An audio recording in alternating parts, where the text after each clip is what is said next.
ating barista, who gets that tray from the corner. What a way to recover from a very poor manner and crossing down that half line.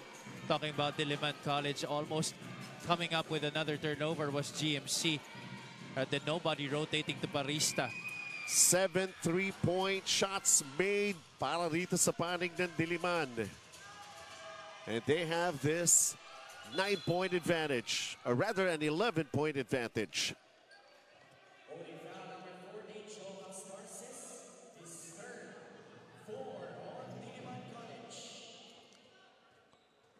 They might take the win. Pero for Coach Renzi Barra, hindi siya ganito kasanay eh. Oh yeah. Parang nag-aalangan pa yung mga boys niya eh, no? Nalamang na nga. Parang hindi ganun kasolid eh. Oh, imagine if you're a former point guard and you have your team turn the ball over 30 times in this game. That certainly is unacceptable. And if you ask me, he might actually consider this a miracle victory para sa kanila with the way they've been playing here today. Last 2 minutes brought to you by PG Flex Linoleum. Champion ka sa PG Flex. Is it already a safe lead para sa Diliman College Blue Dragons to lead by 11? Garces still utilizing some more time. And a tap out as they were trying to go to Khalid Bombanya at point blank. Diliman just really lucky that GMC has showed some inexperience down the stretch here. Each time that they were able to make baskets, itong Guang Ming certainly looked demoralized and didn't really make the right decisions. In baskets like that, if they made majority of those looks near the ring, at least half of that, this game would have been tied or GMC would have been having that piece of the lead. Garces, the extra pass, and Khalid Bombanya, and one. It's just crazy how you can miss so much of those looks. Mga gimme baskets na yan eh, no? Heartbreakers, one after the other for Guang Ming College. These are part of the growing pains that Guang Ming has to ensure as a young team, as a new squad here in the tournament. Para siguro sabi nila, pangalawang season na namin, nagmamatrikula pa rin kami. Ha? Hindi pa patapos yung pagbabayad. Well, 3/4 of this ball game was as exciting. The number of lead changes and the number of deadlocks nga. They were just keeping it close. It's all a matter of the momentum shifts that we have seen from these two teams. Pero right now, in that particular sequence, our officials are going to be reviewing something here with this time remaining just a minute and 10 and a 13-point lead. There you go. There was that arm lock by Garces on Pareñas. Kanina pa talaga nagbabakbakan yung dalawang point guard na yan. There was actually a similar incident in the first half.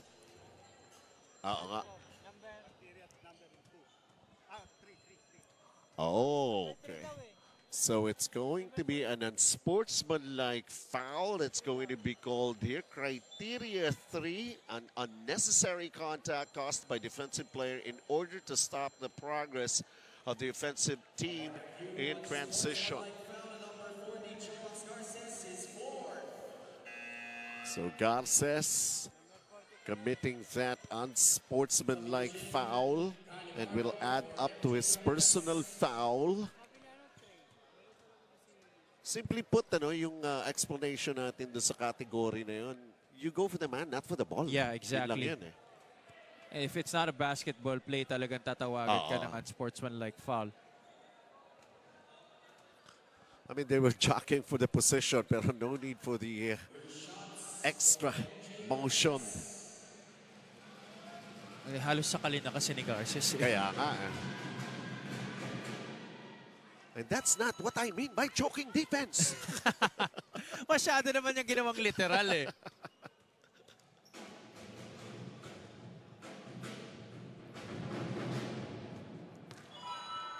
So Pareñas knocking down those free throws.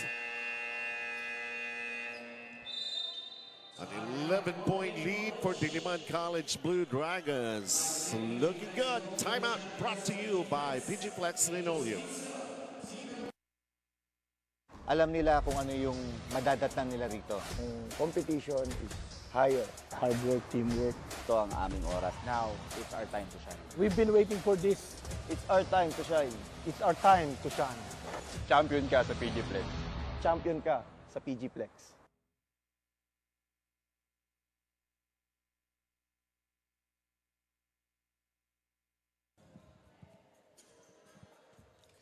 And coming up, hindi pa po championship to. Nasa first round pa lang tayo. Pero ang pagharap nitong dalawang teams, you can remember them back in Season 5. Ang Centro Escolar University going up against Olivares College.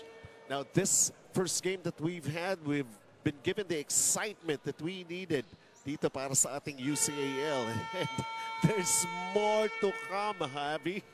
Definitely a good curtain raiser for the rematch of last year's championship between the Scorpions and the Olivares College Sea Lions.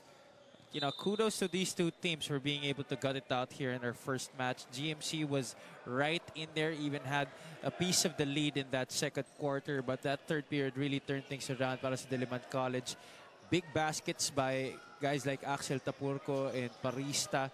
Also with guys like Kalilong and Garces really contributing right here. So it was just not a next man up mentality here that Diliman College exuded in this game, but also that united front with their main guy out today.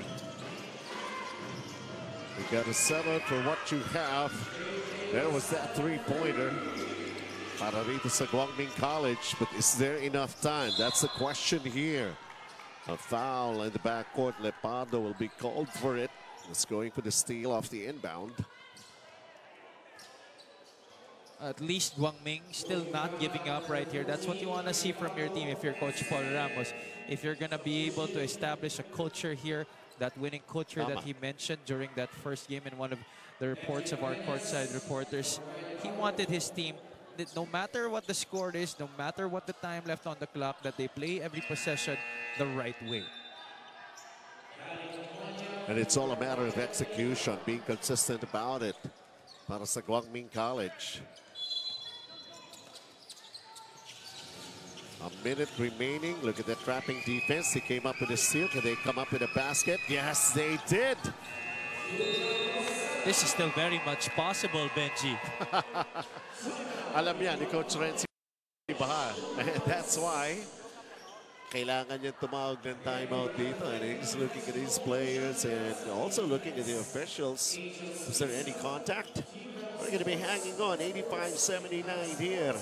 Lamang ng Diliman College Blue Dragons, and all of a sudden Guang Ming College, the never giving up attitude that they're showing, no one else can be sure.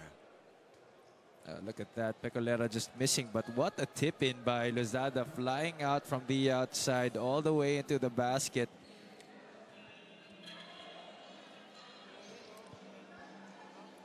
Imagine, Benji, 86 attempts in this game by GMC. Nag-bulk up na rin kasi ito si Julian Lozada. It wasn't looking like this in the previous season, diba? And that's because of the great facilities that Guang Ming has dun sa kanilang campus. Nakita ko dun sa mga commercial natin, ang ganda ng gym eh. Talagang linagyan ng budget. I give credit to the Guang Ming management that you see their people from their crowd trying to still pray for a miracle. Kumbaga, God, huwag nyo lang ipatigil. Ibigay nyo na. Para makakain na raw. Baka mabawi pa. It's all about faith, as they say.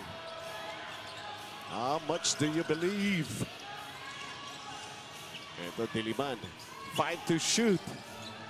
It's down to 3. Can they make an attempt? Nawala pa yung bola. And then they commit a foul. And both teams in penalty. They came off a timeout, was not able to execute. And now bibigyan pa ng chance ang Guang Ming College na makapag-produce ng baskets. Tigil pa yung oras, Javi. Exactly. They were able to get to one of their goals, which was to put as much time off of that game clock as possible. Kaya lang, the other goal was to be able to score and not turn the ball over. Napalala pa dito because they turn the ball over and commit a foul, double black eye, and you give another chance for GMC to get points with the clock stop. This could go down to as low as 4 points. Uh-oh. Maybe fatigue could also be a factor here. Para kay Pareñas. Well, with the way that they played all afternoon, just really zooming in, speeding for those baskets. Run and gun sila. Yung Diliman, Guns N' Roses. Ito si Axel. 85-80. Diliman hanging on. What's going to happen to this offense that they have? Garces. A three-pointer. That's an air ball. Guang Ming College pa ang bola, oh. It's really trying to take this by possession itong Guang Ming. No more timeouts left para sa kanila. They added a little prayer here for some of the followers. Ito Diliman College, Guang Ming College. Oh my goodness! Julian Lozada, goodness. we got a 2-point game here. It suddenly looks so much more possible.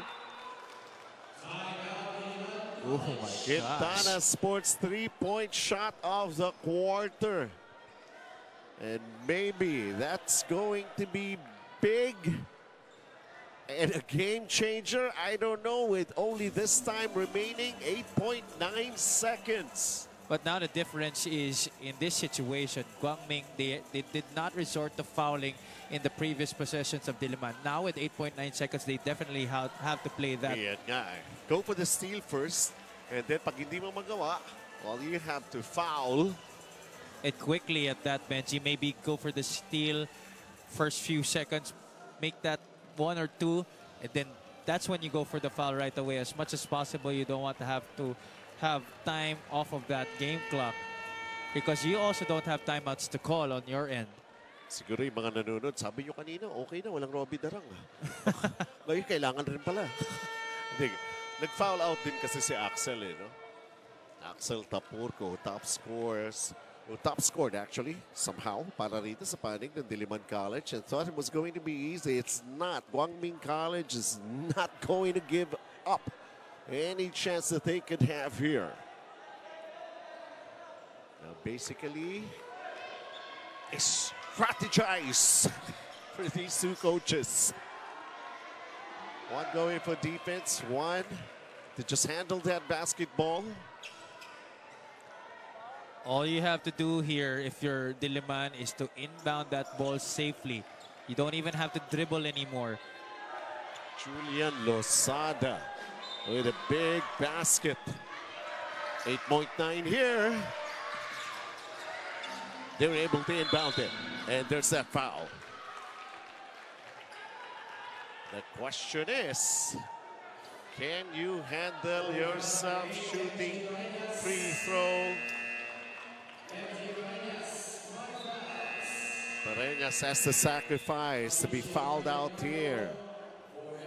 But of course, the stakes are still high here. Dahil nga itong Diliman. Let's see kung gaano katibay ang dibdib ni Warren Villarta. You know what, Benji, coming into this game, Villarta hasn't missed from the line, but today he's already missed 2.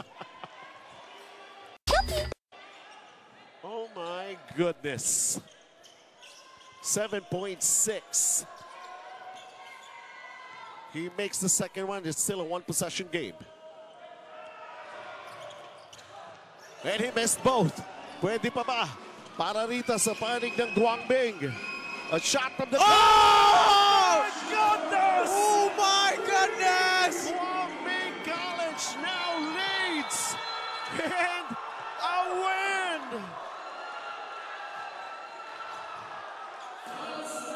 What an end game! Grabe! This is crazy.